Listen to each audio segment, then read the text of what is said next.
तैमूर टेमरेन एक तुर्क मोगल विजेता थे जिसने आधुनिक अफगानिस्तान, ईरान और मध्य एशिया में और उसके आसपास तैमूर साम्राज्य की स्थापना की, जो बाद में बन गया तिमूरिद वंश का प्रथम शासक। एक अपरिचित कमांडर, उन्हें व्यापक रूप से इतिहास में सबसे महान सैन्य नेताओं और रणनीतिकारियों में से एक माना जाता है, साथ ही सबसे क्रूर और घातक में से एक भी। तिमूर को कला और वास्तुकला का एक महान संरक्षण भी माना जाता है, क्योंकि उसने इब्न खल्दून, हफीज और हफीज ए कुलू जैसी बुद्धिजीवियों के साथ बातचीत की और उसके शासनकाल में तिमूरिड पुनर्जागरण की शुरुआत हुई। 1320 के दशक में ट्रांसोक्सानिया में तुर्कीकृत बरला संघ में जन्मे तैमूर ने 1370 तक पश्चिमी चंगताई खानाटे पर नियंत्रण हासिल कर लिया।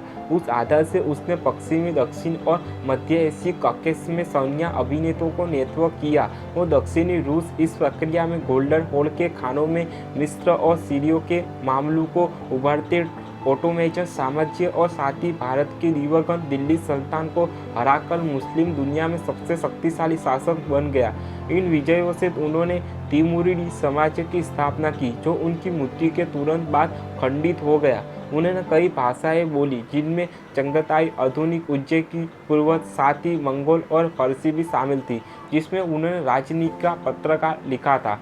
तैमूर यूरेशियन स्टेप के महान खानबादों विजेताओं में से अंतिम था और उसके साम्राज्य में 16वीं और 17वीं शताब्दी के अधिक संरचित और स्थापित इस्लामी बारूद साम्राज्य के उदय के लिए मंच तैयार किया।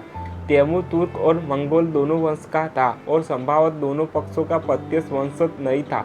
वह अपने पिता की ओर से चंगेज खान के साथ एक सामान्य पूर्वज संज्ञा करता था। हालांकि कुछ लेखकों ने सुझाव दिया है कि उनकी मां खान की वंशज रही होगी।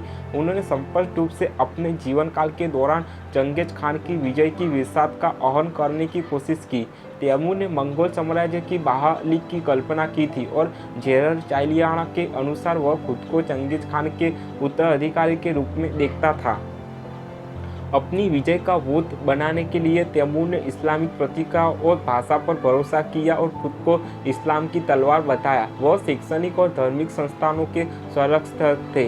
अपने जीवन के अंतिम वर्षों में उन्होंने स्वयं को काजी के रूप में प्रस्तुत किया। अपने शासनकाल के अंत तक तैमूर ने चंगताई खानटे, ईरान खानटे और गोल्डन होल के सभी अवशेषों पर नियंत्रण हासिल कर लिया था और यहाँ तक कि चीन में युआन राजवंश को बहाल करने का भी प्रयास किया था। तैमूर की सेनाएं संभव रूप से बहुजातीय थी और पूरे एशिया, अफ्रीका और यूरोप में उनका खौफ था, जिसके बड़े हिस्से उसके अभियानों में बर्बाद हो गया। विद्वानों का अनुमान है कि उन्हें सैन्य अभियानों का कारण लाखों लोगों की मृत्यु हुई। जितने भी क्षेत्रों पर उसने विजय प्राप्त की, उनमें ख्वाजा को उसके अभियानों से सबसे अधिक नुकसान उठाना पड़ा, क्योंकि वह उसके खिलाफ कई बार उठा खड़ा हुआ था। तैमूर के अभियानों को नरसंहार बताया गया है। वह तिरुमुंडी सुल्ताना, खगोलशास्त्री और गणित का उल्लेख के दादा है, जिन्होंने 1411 से 1449 तक मध्य एशिया पर शासन किया था और मुगल साम्राज्य के संस्थापक बाबर के परदादा थे। अपने पिता के माध्यम से तैमूर ने तुर्गुनाई खान का वंशज होने का दावा किया, जो कि चंगेज खान के साथ साझा किया गया एक पुरुष वंशीय पूर्वज था। तुमने के परपोते करचर नयन सम्राट के मंत्री थे, जिन्होंने बाद में ट्रांसोक्सानिया के गवर्नर पद पर उनके बेटे चंगताई की सहायता की। हालांकि 13वीं और 14वीं शताब्दी के अभिलेखों में कराचार का अधिक उल्लेखनीय नहीं है, लेकिन बाद की तिरुमुंडिया सत्रों में मंगोल साम्राज्य के पारंपरिक इतिहास में उनकी भूमिका पर बहुत जोर दिया। इन इतिहासों में यह भी कहा गया है कि चंगेज खान के बाद की चंगताई की बेटी की कराचार से शादी करके पितुआ और पुत्रता का बंधन स्थापित किया। इस विवाह से अपने कथित वंश के माध्यम से तैमूर ने चंगताई खान के साथ रिश्तेदारी का दावा किया। तैमूर की मां तेकिना खातून की उत्पत्ति कम स्पष्ट जफरनामा में उसकी पृष्ठभूमि के बारे में कोई जानकारी दिए बिना केवल उसका नाम बताया गया है। 1403 में लिखते हुए सुल्तानिया के आकर्षित जोहाडासी गैलिफिनोडिसा ने दावा किया कि वह नीच मूली की थी। दशकों बाद लिखी गई मुहर अल असब में कहा गया कि वह यसाऊरी जनजाति से संबंधित थी, जिनकी भूमि बरलास की सीमा से लगती थी।